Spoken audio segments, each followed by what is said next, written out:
lot that can be related to what we're doing in terms of our learning process is something called the gap. All right, so there's this thing called the gap, and the gap is basically when we have this thought of doing something.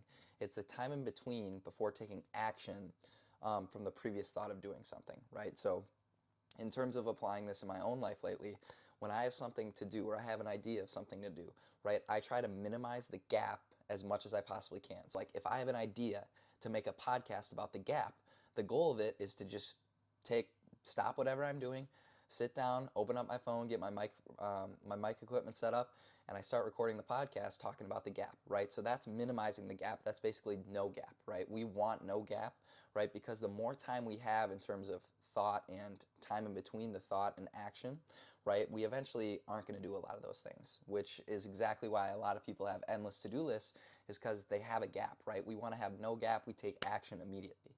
In terms of how this